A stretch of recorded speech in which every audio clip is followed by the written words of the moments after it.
quizás en esta mañana yo pudiera facilitar algunos insumos, obviamente de la perspectiva bíblica, de experiencia, mi propia interpretación, que usted puede cuestionarla al fin, pero acerca de uno de los temas que poco se habla, o si se habla, a la gente no le gusta mucho. Mire, nosotros los cristianos somos mañosísimos. Nosotros nos gusta que en los discursos, en las prédicas, se nos bendiga, que nos diga que nos va a ir bien en todo, que nos va a ir bien en el dinero, en el amor, en las relaciones, en el trabajo, que vamos a ser prosperados, que vamos a vivir prosperados. ¿Cómo se llama la otra frase? Bendecidos y en victoria, ¿verdad? Usted se la aprendió de manera sistemática: bendecido, prosperado, en victoria. O sea, nos gustan estas buenas noticias. Entonces, máxime, queremos que un predicador, que la palabra del Señor siempre nos dé por ahí. Pero hay una parte en la que no nos gusta mucho que nos hable. O sea, llevamos a Jesucristo y le entregamos nuestros pecados y le decimos al Señor que se lleve todo lo malo de nosotros y que redima nuestra vida, que se convierta en el Señor absoluto de todo lo que somos y de todo lo que tenemos, menos del dinero. Bueno, en algunos casos. Dije que convenimos en hablar, Marco y yo, y hablamos de que es importante que en el marco de lo que ustedes como iglesia están viviendo y soñando, podamos hablar acerca de algo que he titulado ¿cómo se financia y cómo se sostiene una iglesia con dinámica y mentalidad y visión del reino de Dios? ¿Cómo se financia una iglesia de esta naturaleza? Déjeme llevarle a la escritura, nueva versión internacional, dos pasajes. El primero, al que le pido que consulte en su lector de Biblia, está en Proverbios capítulo 3, versículo 9. Proverbios capítulo 3, versículo 9. Luego vamos a brincar a 2 de Corintios capítulo 9, versículo 6. Dice el primer versículo, dice: honra al Señor con tus riquezas y con los frutos de tus cosechas, y así tus graneros se llenarán a reventar y tus bodegas rebosarán de vino. Cuidado, dice usted amén a la última parte del versículo. Amén, Señor, que mis bodegas rebosen de vino. Es una abundancia la que está hablando Salomón. El otro versículo usted lo debe de conocer. Se reza mucho en lugares como estos. Dice, Pablo le dice a la iglesia en Corinto: recuerden esto, el que siembra, léalo conmigo en las pantallas, el que siembra escasamente cosechará. Pero el que siembra abundantemente cosechará. Dije que voy a hablar acerca del dar desde la perspectiva de una iglesia que tiene visión y dinámica del reino de Dios. Voy a tratar de definir un poco el tema, el título, porque tiene su énfasis teológico. ¿Qué quiero decir cuando digo una iglesia con visión y dinámica del reino de Dios? Le voy a plantar dos propuestas. La primera obedece a una iglesia que yo llamo tradicionalista, y luego una iglesia de visión y dinámica del reino de Dios. Una iglesia tradicionalista se conceptualiza como aquella iglesia que su interés, su razón primaria por y para la cual existe, tiene que ver con actividades culticas. O sea, toda su dinámica tiene que ver con hacer culto, lo que pueda suceder en las cuatro paredes de su escenario, de su templo, como lo llaman algunos. Todo su quehacer misionero, misional, de evangelización y demás, tiene que ver con lo que pase al interno de esa estructura. Yo vengo de allí, se los conté meses atrás. Mi papá fue pastor, 28 años. Yo vengo de una iglesia de orden tradicional. Ahora, hay otra expresión de iglesia, y es las que yo defino como iglesias con mentalidad, con visión y dinámica del reino de Dios. Son aquellas que han entendido que su razón por la cual existen y son parte de un contexto geográfico, en este caso desamparados o este lugar, obedece a una oportunidad que Dios le está dando a esta comunidad de fe de permear en esferas sociales contaminadas por el pecado para traer la luz del evangelio. Dicho de otra forma, más en gallo pinto, es la iglesia que sale de las cuatro paredes. Es la iglesia que entiende que su razón principal es servir a los demás, porque si no sirve, que no exista. Porque la razón principal por la que la iglesia existe es para servir a los demás y no para servirse a sí misma. Una iglesia con visión y dinámica del reino de Dios procura que sus decisiones, su agenda esté articulada no solamente de lo que el pastor y el equipo pastoral obedecen o entienden a nivel interno, sino más bien que su agenda es definida por las necesidades de la gente. Espero que le pueda captar a donde quiero ir. Es una iglesia que se sale del molde. Ahora, cuando miraba el ánimo que les están dando a ustedes para que participen con los regalos para los niños del comedor infantil.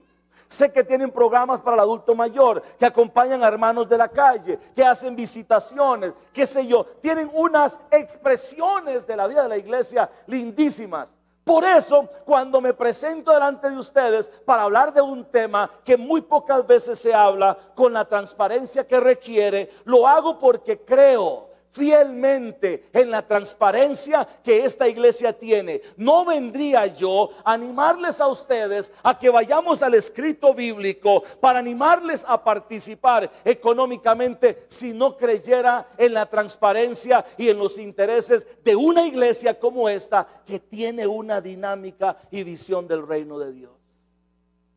Así que empeño mi palabra en lo que estoy ordenando, diciendo aquí. Una iglesia con visión y dinámica del reino de Dios entonces tiene que existir, requiere de recursos. Yo recuerdo 28 años atrás cuando mi papá pastoreaba, la iglesia era solamente él y nada más. Obviamente una iglesia ensimismada en ella misma. Hoy las iglesias que entendemos esta visión y estas dinámicas mucho más integrales, requerimos de personal, requerimos de gente, colaboradores al lado nuestro que nos ayuden a empujarla. Por eso requerimos recursos. Ahora, no es lo mismo pedir para una iglesia cúltica que para una iglesia de esta naturaleza. No es lo mismo. Déjeme abrir un paréntesis de reflexión. A ver, ¿cómo se financia el terrorismo en el mundo? ¿Cómo se financia el terrorismo? Hay gente que dona sus recursos a políticas de exterminación, a lo que ellos llaman enemigos de Dios. Lo acabamos de sufrir con todo dolo. Hago mención a esto. En Francia hay gente que se prepara para ir y autodetonarse en una bomba para matar a alguien. Pero detrás de eso hay toda una estructura financiera que está alimentando esos ejercicios. ¿Cómo se financia el terrorismo? Bueno, a través de gente. A través de gente que cree que eso es parte de lo que deben hacer y que sus recursos van a ser canales de provisión para una misión en particular. Hablo del terrorismo, algo que nosotros no sabemos muchísimo, pero sí sabemos, por ejemplo, de la iglesia satanista en este país, porque existe, ¿sabían? Aunque no soy un pastor muy místico, pero tengo que hablar de esta realidad. Hay una iglesia que se fundó en California, la iglesia satánica.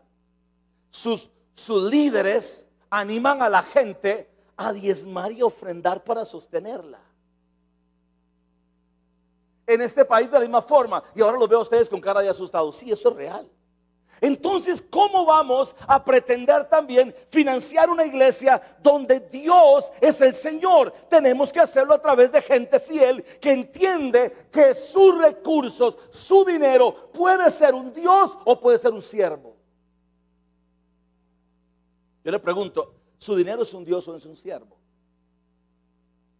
Mire, Dios puede hacer milagros. ¿Cuántos creen que Dios puede hacer milagros?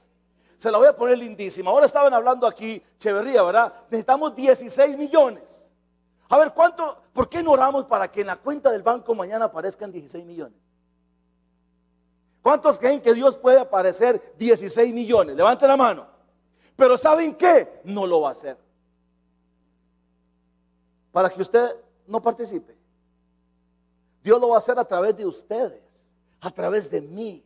Dios puede hacerlo. Algunos pueden decir, bueno, si Dios es el rey que reina en todo, que tiene el poder para hacer tantas cosas, pues que lo haga. Pues le voy a decir algo y se lo voy a demostrar bíblicamente. Todos los milagros que Dios ha gestado, en donde grandes edificaciones se han hecho y grandes milagros han participado y se han dado, el hombre y la mujer ha tenido que poner algo.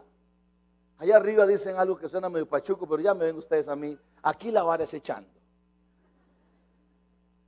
Ahora, no es lo mismo pedir para adentro que pedir para afuera. Yo quisiera animarle a que caminara conmigo con algunos pasajes y eventos bíblicos que quizás le puedan ayudar a usted a fortalecer su concepción con relación al dar. Cierro aquí. Una iglesia con visión y dinámica del reino de Dios va a requerir de un flujo financiero que está distribuido en la gente fiel, de gente que entiende su participación activa en esto, que entiende que Dios le está dando la oportunidad de avanzar y de hacer algo con sus finanzas.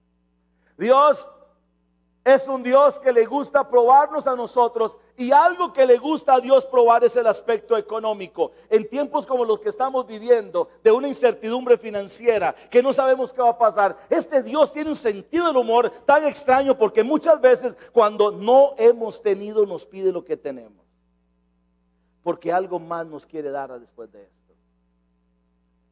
Hay una figura que la iglesia usa por mucho tiempo, que es la figura del diezmar. ¿Alguien sabe de qué se trata? Diezmar es que Dios pidió que el 10% de todos mis ingresos, lo que yo capto, tengo que darle el 10% a Él. Hay algunos que están de acuerdo, pues entonces se ganaron 50,000 colones a la semana y vienen y dicen, bueno, Señor, yo voy a rebajar lo que necesito. Y al final el Señor tiene que darles porque quedaron en pérdida.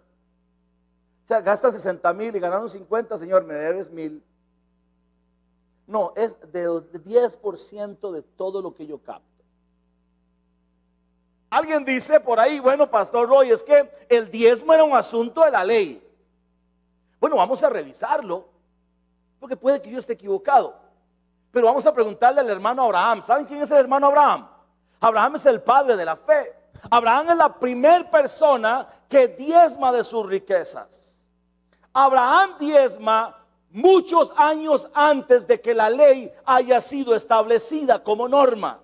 Recuerden ustedes que el decálogo, los 10 mandamientos, son dados a Moisés una vez que el pueblo de Israel ha salido de Egipto y frente al monte Sinaí, ahí se les está entregando. Pero conozco de este hombre que antes de que la ley se dictara como las bases morales, éticas, divinas de Dios con el hombre y el hombre con Dios, este Abraham llega donde un rey que se llama Melquisedec y le dice, vengo a entregarte mis diezmos, el diezmo de todo lo que me has dado, yo se lo quiero dar.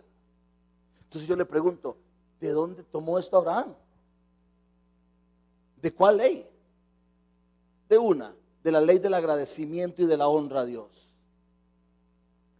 Entonces, la figura de que el diezmo es un tema meramente antiguo testamentario o de la ley queda abolido y absuelto por esto. Lo que me llama la atención de algunos que aplican la norma de la ley al diezmo para no hacerlo, es que cuando se trata de orar por las enfermedades, si recuerdan Isaías 53. Por tus llagas hemos sido curados. Entonces explíqueme, el Antiguo Testamento funciona solamente para que te vaya pura vida, y cuando tienes que obedecer no funciona. Yo le digo esto con mucho respeto porque no quiero ofenderte, pero son aspectos, por eso les dije antes, temas como estos son medios espinosos. No es que nos están tocando la billetera lo que nos define, no es que si nos tocan esto nos incomodan. Yo le voy a contar algo. Cuando un terremoto golpeó Fraijanes hace varios años, la gente quedó aterrada por lo que está pasando. Hay una señora que dice, mire pastor, muchas veces cuando ustedes estaban construyendo el auditorio, el Señor me decía que el dinero que tenía para comprar una vajilla de cristal finísima, porque yo la quería, el Señor me decía, dame el dinero de la vajilla que quieres. Costaba como $500,000. Imagínate, Y el Señor me decía que lo diera. ¿Y sabe qué pasó, Señor? Cuando se viene el terremoto, ¿sabe qué pasó con la vajilla? ¿Y ahora? Abraham viene y da sus diezmos. Luego hay otro evento que ustedes recuerdan. Dios saca al pueblo de Israel de Egipto, lo lleva al desierto, y estando en el desierto le dice a Moisés: Moisés, necesito que me construya un templo. Y este templo tiene cierta especificidad. Este templo tiene ciertas particularidades. Y noten a Dios. Dios es un Dios fino. En inglés diríamos fancy. Mire, viene y dice: quiero que la madera que voy a usar la recubran de oro. ¿Se imaginan si hacemos eso aquí? De oro. Y quiero que sea madera de acacia. Tienen que ir a los cerros del Líbano a traerla. Quiero que la pulan. Quiero que la cubran de oro. Quiero que me traigan telas preciosas de púrpura. Quiero que haya mucho incienso. Quiero que hayan espejos de las mujeres. Quiero que lo traigan. Dios está demandando un templo que al día de hoy podría costar millones de dólares, y es un Dios que está pidiendo esto. Y yo imagino a Moisés con su secretario, igual que Marco, y no sé aquí quién, pero yo con Aurea, mi gerente administrativa, diciéndole: ahora qué hacemos cuando Dios nos pide estas cosas, y ahora qué hacemos, cuánto dinero hay en la cuenta. Mire, la cuenta está envuelta en hojas de cebolla, la abrimos y dan ganas de llorar. Bueno, le dice, la pregunta es: ¿y dónde vamos a agarrar esto? Y le dice Dios: tranquilo, Moisés, esto no es asunto tuyo. Moisés, dígale al pueblo, dígale a Vida Abundante del Sur, a todos los que vienen a comer rico aquí, que todos los que tengan corazones generosos, llenos de mi espíritu, a quienes yo haya bendecido, traigan de su oro, su plata, sus materiales preciosos, traigan sus espejos, los traigan, que traigan los de corazones generosos. Y se para Moisés y le dice eso al pueblo, y el pueblo generoso trae todo. Al punto, que es lo que esperamos que pase aquí, al punto que se para Moisés un domingo en la mañana, estoy vaticinando, un domingo en la mañana le dice: hermanos y hermanas, les tenemos una gran noticia, no traigan más, porque hay tanto que ya no necesitamos. ¿Cuántos levantan una mano y dicen: Señor, que pase eso en esta casa? ¿Quién lo cree conmigo? Pero va a empezar en la medida en la que usted se desprenda de su oro y de su plata. No estoy pidiendo su oro en términos reales, estoy simbólicamente. Entonces, en este caso, el sueño de Dios para ser materializado, Dios necesita al pueblo. Aquí alguien podría salir por la tangente diciendo: bueno, Dios, si usted nos ha proveído maná del cielo y ha hecho que caigan, vengan codornices, ¿por qué no hace que nazca oro y que salga el oro? El Señor dice: no, eso le toca a ustedes que darlo. Porque el Señor no te va a pedir nada que antes no te dio. Siempre tenemos para dar. Déjeme recordarle otro ejemplo. El milagro de la alimentación de los 5,000, que todos y todas aquí conocen muy bien. Estas se las trae porque resulta que Jesús ha predicado tanto. La gente está en el desierto, a la orilla de Capernaum. Está Jesús ahí. Todos están ¿dónde? En el desierto. Estos están con hambre. Están con hambre. Y vienen los discípulos y le dicen a Jesús: Jesús, la gente tiene hambre. ¿Dónde estaban ubicados geográficamente? ¿Dónde? No pierda vista de lo que me estás diciendo. Desierto. Ahora, ¿por qué los discípulos vienen y le dicen a Jesús: tienen hambre? Porque ellos están esperando que Jesús les dé de comer. ¿Saben por qué? A la Biblia hay que entrarle con pinzas y lupas. Siempre se los voy a decir. Usa el Espíritu Santo por el sentido común. ¿Sabe por qué? Porque los discípulos son bandidillos. No es que le están diciendo: Jesús, ¿usted sabe dónde están estos? Están en el desierto. Y usted recuerda que hace unos años atrás su papá, con un mismo pueblo en un desierto, estaban con hambre la gente y les mandó maná del cielo. ¿Por qué no hacen lo mismo? A ver, analícelo. Le están diciendo: Jesús, tienen hambre, dales, ¿por qué no les damos de comer? Y hay preguntas que a Jesús mejor no se las haga, porque Jesús tiene un sentido del humor tan extraño. Viene y les dice: tienen hambre, ¿sabe que yo puedo hacer descender maná del cielo, pero no quiero? Denles ustedes de comer. denles ustedes. Y ahora la pregunta es, ¿y de dónde agarramos? Y Jesús les dice, ¿qué tienen ustedes? Ay, Señor, lo que tienen algunos son unos cuantos panes y unos cuantos peces, tráiganmelos. Usted ya está en su mente de camino al milagro. No se vaya todavía ahí. Aprenda lecciones objetivas. Hay algo que pasa antes. Estamos en un contexto de hambre. Ahora resulta que en tanta hambruna alguien nada más tiene, hay 7 elementos, unos cuantos panes y unos cuantos peces. Yo le pregunto, en un contexto de hambre, ¿quién quiere soltar el pescado? O aquí todos me dicen, pastor, nosotros pida lo que quieran, ¿verdad? ¿Cuántos se lo reservan? Honestamente, ¿sabe qué decimos? Es mejor una barriga llena que otras con hambre. Esta gente que decidió soltar su pan y soltar su pescado, lo hicieron porque sabían quién lo estaba pidiendo. No pierda de vista ese detallazo. Alguien tuvo que desprenderse y decir, bueno, este trozo de pan podría servir para 2 horas más, para 3 horas más, para partirlo en 5 pedacitos, para mí y para mis hijos. Posiblemente, pero dice, como lo está pidiendo Jesús, y sabemos que lo que Jesús toca, Jesús lo bendice, y lo que Jesús pide es porque trae detrás de eso un gran milagro. Yo me desprendo, sin importar lo que va a pasar, yo voy a soltar mi pez y voy a soltar mi trozo de pan. ¿Sabe qué significa esto? Significa depositar los recursos en las manos correctas. Porque en el contexto aquí de Costa Rica, centroamericano y latinoamericano, donde ustedes viajan y yo viajo y me desenvuelvo y escucho, cada vez es más frustrante escuchar a mercaderes de la gracia por televisión, por radios, por todos lugares, por todos los medios, vendiendo milagros. ¿Y sabe por qué la gente respalda estas iniciativas? Y qué bueno que mi voz se escuche y quede grabado. Esta gente son mercaderes de la gracia que usan esa psicología porque saben que el pueblo de Dios no está discipulado y todavía le siguen diciendo que para pagar un milagro, que para tener un milagro usted tiene que pagar. ¿Cuántos creen que Jesús ya pagó todo en la cruz del Calvario? Yo quiero ver esas manos bien alto. ¿Usted reconoce que Jesús pagó todos sus pecados? Que todas sus enfermedades, que todo lo que usted necesita está ya conquistado en la cruz del Calvario. Lo único que tenemos que hacer es ser obedientes. Estas personas manipulan de tal forma, y obviamente nosotros los que estamos liderando iglesias con visión y dinámica del reino de Dios sufrimos porque la gente dice, yo no voy a dar porque todos son iguales.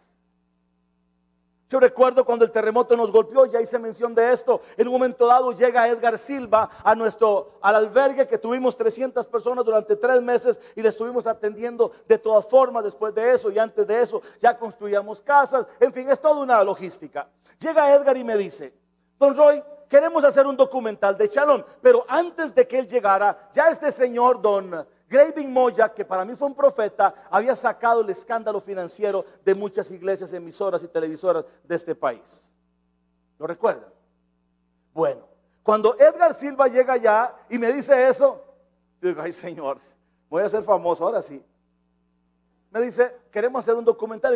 ¿Y con base en qué? Me dice, bueno, estamos viendo lo que están haciendo por tanta gente, sabemos, y empieza a decir, yo sé las propiedades que usted tiene a nombre suyo. Tiene 2, el carro y donde usted vive. Nosotros sabemos su cuenta bancaria. Y empieza a decirme cosas. Y dice, ¿sabe algo? Nosotros sabemos muchas cosas de ustedes, más de las que ustedes se imaginan. Porque no todos son iguales.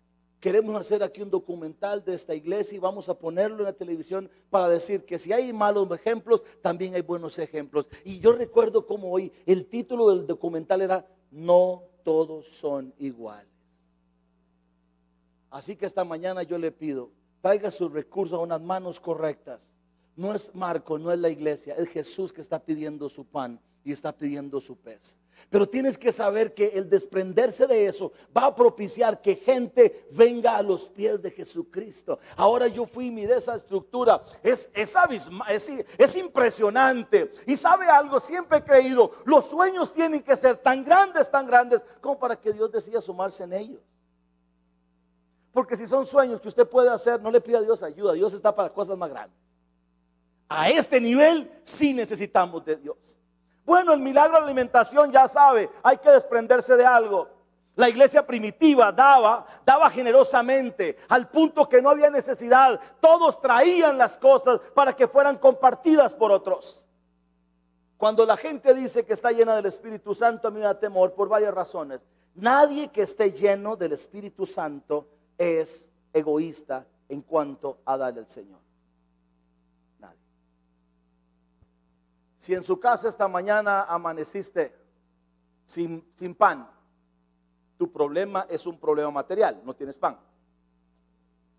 Pero si en su mesa amaneció gallo pinto y pan, pero en la de su vecino no amaneció nada, ya tu problema no es material, ahora es espiritual. ¿Qué vas a hacer con eso? Dios está invitándonos a nosotros a participar activamente con nuestras finanzas. Un par de ejemplos más y concluyo. Hay otro que me llama la atención por los detalles en la periferia, en el epicentro del evento. Es el profeta Elías. El profeta Elías, Dios le dice que vaya a X lugar y que se va a encontrar a una viuda. Esta viuda está ubicada en la región de Sarepta. Todos han escuchado esto. Bueno, resulta que el profeta Elías llega a hablar con la viuda de Sarepta, que vive en Sarepta, y le dice: mire, tengo hambre, necesito que me des la mejor torta. Quiero que me des la torta más grande. La mujer le dice, atentos, le dice: mire, lo que tengo es un puñado de harina y tengo un poco de aceite. Y lo tengo nada más para mí y para mi hijo, y después dejarme morir. Vea qué conmiseración. Bueno, si usted lo analiza, no está diciendo nada que no sea cierto. Están en hambre, hay sequía y la realidad es esa. Pero hay una demanda del profeta, no de los profetas de ahora, de este profeta de verdad. Le está diciendo: dame la torta. Bueno, al final ella accede a hacerlo. Pero no olviden lo que ella cuestionó. ¿Qué cuestionó?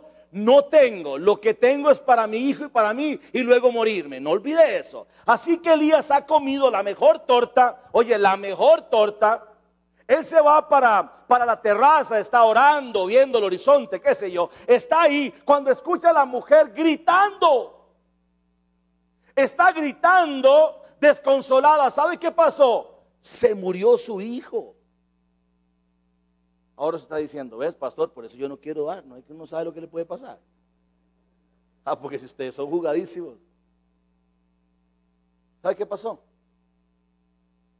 ¿Qué fue lo que ella cuestionó? ¿Por qué no quería dar? ¿Por qué no quería dar? Por favor, que nadie me malinterprete. No estoy hablando de su familia, por favor. El ejemplo, estoy siendo muy bíblico en el ejemplo que estoy trayendo a colación. Ella dijo: es que por mi hijo no doy. El Señor dice: ves, que lo que tienes seguro te lo puedo quitar cuando yo quiera. Ves que las excusas que pones y todas las razones que me das para no darme lo que es mío, yo lo arrebato cuando yo quiera. Yo no estoy queriendo que a usted le duela, a mí tampoco, yo no quiero. Lo que yo quiero es invitarlo a que sea obediente. Porque lo que usted no le da al Señor se le va por otro lado.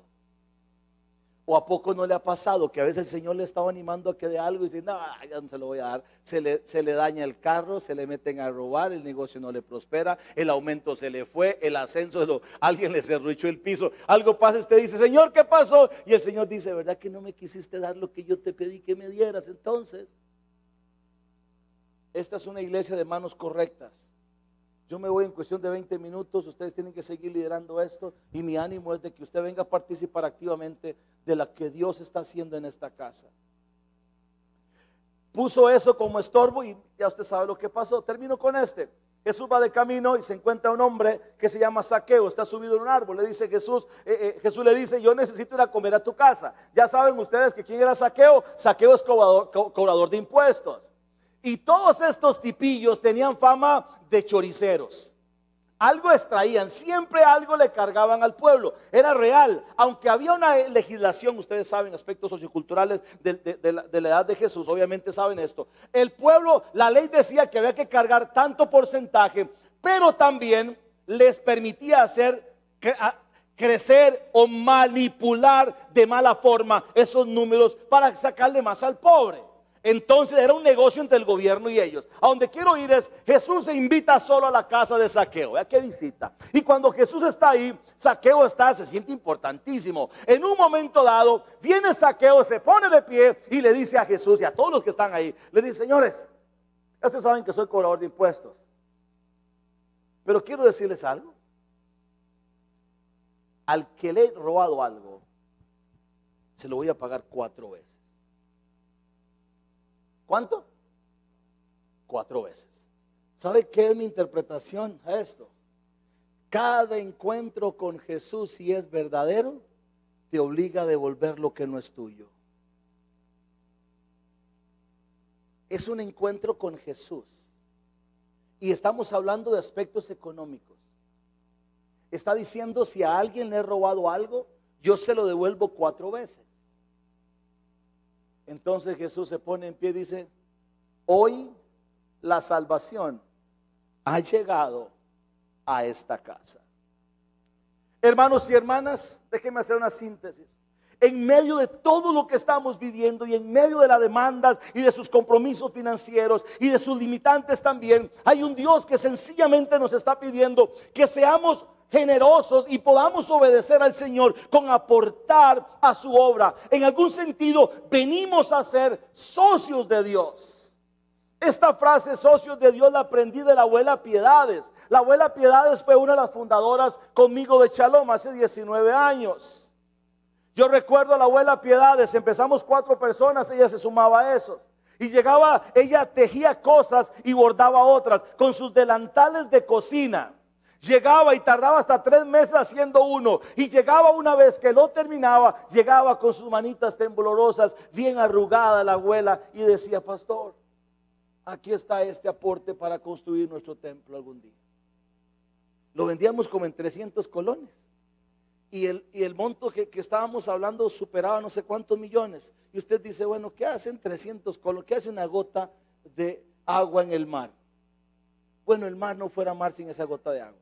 Y el milagro de Shalom no se hubiera dado si no hubiera sido por esos 300 colones de la abuela Piedades. Ella decía, es que yo soy socia de Dios. Voy a decir algo y quiero contarle una anécdota. Y con esto termino. Dicen que una vez había un cieguito que trasquilaba ovejas. El cieguito se ganaba la vida trasquilando ovejas. Todos saben qué es trasquilar ovejas. Está en la oveja, obviamente que está con mucha lana, y le pasan una máquina rasuradora sobre la piel y así sacan toda la lana. Ese era el trabajo del cieguito. Resulta que un día un par de charlatanes lo están viendo y dicen, hagámosle una broma al cieguito. Dicen, en vez de una oveja, pongámosle un chancho. Bueno, aquí hay que hablar fino, un cerdo. Bueno, se lo traen. Obviamente el cieguito está ahí, lo toca, lo siente medio extraño, pero dice, bueno, seguro este es medio lampiño. Y le clava la máquina. ¿Verdad que sí? Y le jalaba ese cuero.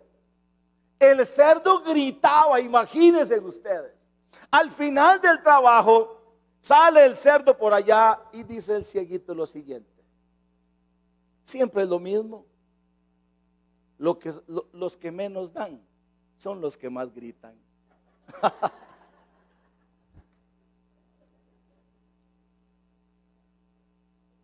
Porque siempre va a haber gente, y sé que aquí no es la excepción, que están cuestionando y murmurando las decisiones administrativas y financieras de la iglesia.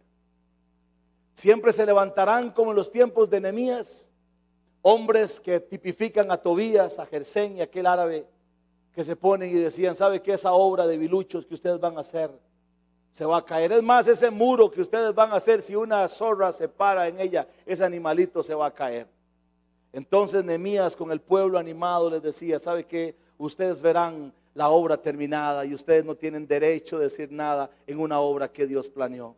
Quiero animarles en el nombre de Jesús a que participen activamente en los sueños de esta casa. Estas son manos correctas que pueden hacer grandes milagros con el pez suyo y con el pan suyo. Ánimo, que es una invitación de Dios a participar. Ahora, no solamente debemos hacerlo los fines de año de manera extraordinaria. Cada vez que recibimos nuestros recursos, hay un porcentaje que le corresponde al Señor. Siéntase bendecido de hacerlo. Ahora, y si usted no quiere hacerlo, tampoco le estamos condicionando que esté aquí. Siga con nosotros. Usted dice: ¿sabe qué? Yo nunca voy a soltar. Posiblemente aquí hay familias que pudieran llegar y decir: ¿sabe qué, pastor? Nosotros ponemos todo el techo y ponemos todas las paredes que hacen falta. Posiblemente sí. Bueno, alguien puede cerrar su corazón y decir: yo no voy a dar. Yo lo he vivido por experiencia y les animo que vayan por favor a conocernos. Yo sé de gente que pudo hacer la diferencia con su pan y su pez, pero no quisieron. Pero se quedaron ahí y yo le animo a que se quede, para que conmigo celebre la gracia de Dios y la fidelidad de Dios al remanente fiel que sabe obedecer al Señor. Pero lo mejor es que usted participe activamente de todo lo que está dando. ¿Cómo se mantiene una iglesia? ¿Cómo se financia una iglesia con visión dinámica del reino de Dios? Con los recursos que ustedes tienen. Pónganse en pie, por favor.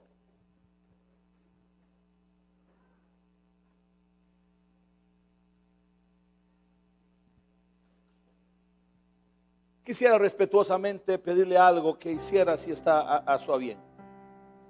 Que de una manera solidaria con lo que la iglesia está haciendo, pudiéramos tomarnos todos de la mano, si a usted no le incomoda tocar al vecino, y nos tomáramos de la mano y oráramos por esto. Oráramos para que Dios toque el corazón del que tiene, del que puede hacer la diferencia. Pero también siempre hay alguien que dice: pastor, si usted supiera mi economía, yo no tengo para dar. Roy, yo no tengo para dar. Bueno, una vez el Señor estaba recogiendo la ofrenda y apareció una viuda que dio todo lo que tenía, y sorpresa, el Señor no se lo impidió. El Señor no se lo impidió. Ahí la Biblia no dice que Él impidió y le dijo: no, usted no puede dar. No, Él la dejó, porque sabía que esa ofrenda que estaba entregando, todo lo que tenía, era su cuenta de ahorro en el reino de los cielos, y no iba a faltar nada. Así que aquí todos tenemos algo que aportar.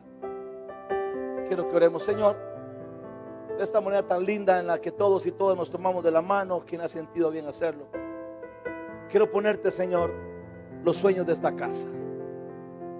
Señor, no son los sueños de Marco, no son los sueños de algunos, es el sueño tuyo, Señor.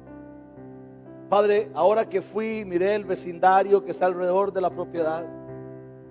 Qué potencial evangelizador tiene ese lugar, como un faro de luz, Señor. Pero urgimos de recursos. A lo largo de la historia, usted ha demostrado siempre que ha usado a la gente generosa para hacer milagros. Lo hiciste con el tabernáculo, con la alimentación de los 5,000. Has hecho tantos milagros, pero has requerido que la gente se sume. Hoy yo oro por esta gente, como lo hice en las 2 reuniones anteriores, para que toque su corazón y sientan ese sentido de pertenencia con esta casa, y sentir que damos por agradecimiento, por honor, por honrar la casa donde somos alimentados. Pero también, Señor, que sientan la seguridad que cada recurso que van a invertir aquí son en las manos correctas. Es una iglesia que maneja con transparencia sus finanzas. Ahora te pido que bendigas a cada uno de ellos en sus actividades económicas, desde sus empleos, sus empresas, sus negocios, profesiones. Lo que son y lo que tienen se ha bendecido en el nombre del Padre, del Hijo y del Espíritu Santo. Hermanos y hermanas, que tengan una semana llena de la bendición de Dios, y no se olvide, los milagros nacen con lo que usted tiene y con lo que usted es. Que la paz de Dios esté con ustedes.